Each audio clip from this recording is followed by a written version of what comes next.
Welcome to This Explainer. You know, we have an absolutely fascinating topic lined up for us today. Our goal right now is to capture the absolute essentials of Diane Kennedy's highly transformative financial book, Loopholes of the Rich, in 8 minutes or less. We're going to break down the exact strategies that wealthy individuals use to legally make more money and pay way less in taxes. Okay, let's dive into this. -$7,000. Yeah, you heard me right, negative. According to a recent study highlighted in the source material, this shocking number is the actual net worth of the average 50-year-old American. Think about that for a second. After working for 25-plus years, the average person hasn't just accumulated zero, they're actually going backward. They owe more than they own. And at 50, well, you've only got about 15 working years left to turn that massive ship around. Section 1. The Middle Class Nightmare. Working to pay others. Now, the book introduces us to this incredibly relatable couple, Ted and Ellen. They're well-educated, they're hardworking, but they are living totally hand-to-mouth. And it's all because of their two absolute biggest expenses, interest and taxes. So how do they get stuck there? Well, it's because the old conventional wisdom our parents taught us, work hard at a safe job, save your pennies, it literally just doesn't work anymore. Relying on this outdated hamster wheel is exactly how hardworking people wake up at retirement age with absolutely no money and no future. You end up just working to pay other people. Let's move to and see how this builds. Section 2. The truth about loopholes. Government incentives. This is where we start looking at the solution and completely reframing how we view the whole tax system. First things first, we absolutely have to bust a massive myth. When most of us hear the word loophole, we immediately picture something shady, under the table, or frankly, illegal. But as the source text firmly points out, that is completely false. Loopholes are perfectly legal government incentives. Seriously, by definition, a tax loophole is a legal incentive designed to promote public policy. The government actually wants you to use these loopholes. Why? Because it kicks a struggling economy into gear.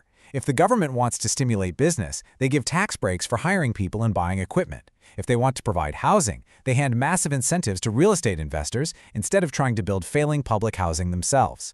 Loopholes are just the government's way of rewarding you for doing exactly what they want done. Now, what's really interesting about this slide is Section 3, the Earn-Spend Tax Strategy, a wealth strategy.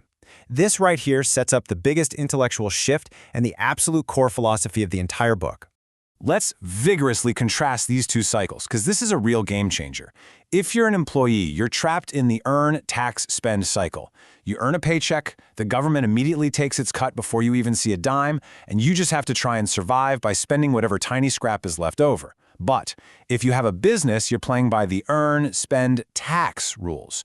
You earn money, you spend that money on legitimate legal business deductions first, and then you only pay taxes on the profit that's left over at the end. A business owner controls when and exactly how much they pay in taxes.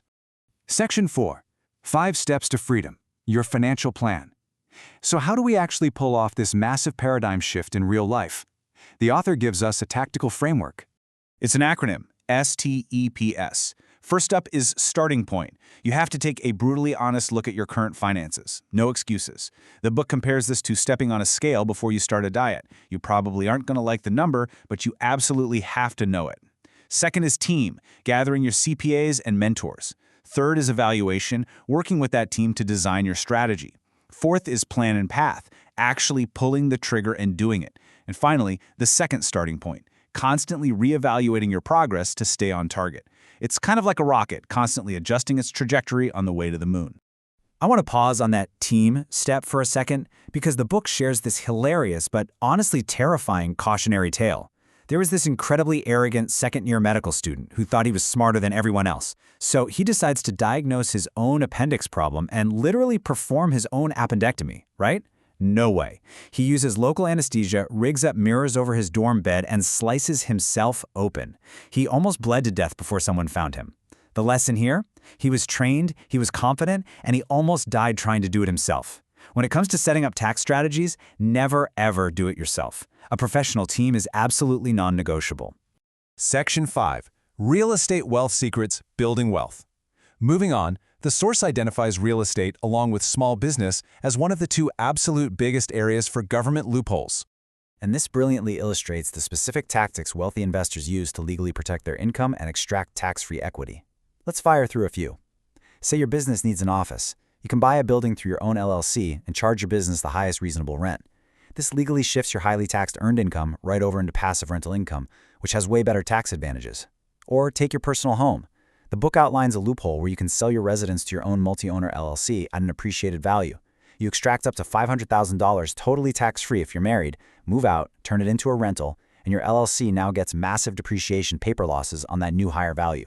I mean, it is a phenomenal way to build tax-free equity. Section 6. Build your financial fortress. Protect your assets. You see, keeping the wealth is just as crucial as making it. Setting up the right business structures, like LLCs or C-Corps, acts as a literal financial fortress, protecting you from excessive taxes and frivolous lawsuits. So the crucial point is this final warning from the author. Never have the tax tail wag the economic dog. What does that actually mean? It means your tax planning must always make sound economic sense first. Don't go starting a business or buying property just for the tax breaks if the actual investment is terrible and loses you money. There has to be a genuine business purpose and a real intent to make a profit. Business purpose always comes first. Which brings us to a deeply provocative final question. Are you planning to be rich?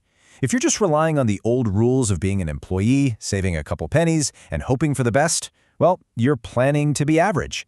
And as we saw, average means a net worth of negative $7,000. But if you take control, build a solid team, start a business, and legally use the loopholes the government is practically begging you to use, you can fundamentally rewrite your financial future. Those legal loopholes are just waiting to be used. If you enjoyed this, subscribe to In 8 Minutes and never miss what matters.